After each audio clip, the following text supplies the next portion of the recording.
Hello friends, இப்போ நம்ம chicken biryani எப்படி செய்கிறதுன்னு பார்க்க போகிறோம். அதுக்கு தேவையான பொருட்கள் என்னென்ன, எப்படி செய்கிறதுன்னு பார்க்கலாம் வாங்க.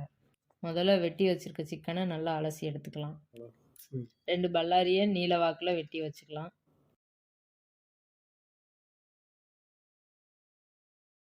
2 தக்காளி வெட்டி எடுத்துக்கலாம். 3 பச்சை மிளகாய் கீறி வச்சுக்கலாம். புதினா மல்லித்தலை கொஞ்சமாக அரிஞ்சு வச்சுக்கலாம். இஞ்சி பூண்டு விழுது அரைச்சி எடுத்துக்கலாம்.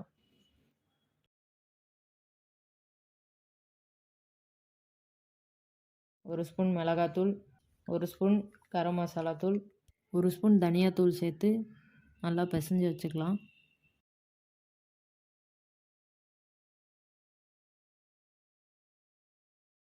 ஒரு பாத்திரத்தில் 3 ஸ்பூன் எண்ணெய் ஊற்றிக்கலாம்.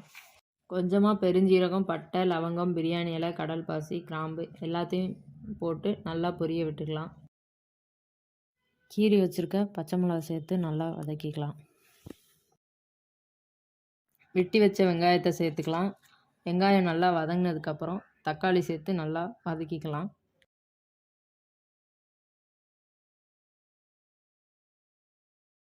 இஞ்சி பூண்டு விழுது சேர்த்து பச்சை வாசனை போகிற வரைக்கும் நல்லா வதக்கிக்கலாம். அப்புறமா மசாலா சேர்த்து சிக்கனை நல்லா வதக்கி தண்ணி பிரிஞ்சு வரைக்கும் மூடி போட்டு வேக விட்டுக்கணும். பிரியாணி தூள் 2 ஸ்பூன், 1 ஸ்பூன் மிளகாத்தூள், 1 ஸ்பூன் தனியாத்தூள், 1 ஸ்பூன் கரம் மசாலா சேர்த்து நல்லா வதக்கிக்கலாம்.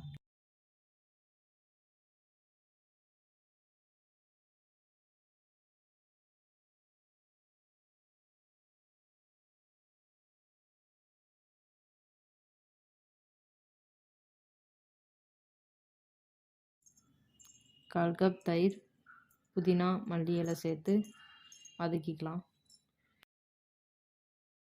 சிக்கனை நல்லா வதக்கி தண்ணி பிரிஞ்சு வரைக்கும் மூடி போட்டு வேக விட்டுக்கணும். ஊற வச்சு அரிசியை சேர்த்துக்கலாம். அரிசி வேகிறதுக்கான தண்ணியை சேர்த்து கொதிக்க விட்டுக்கலாம்.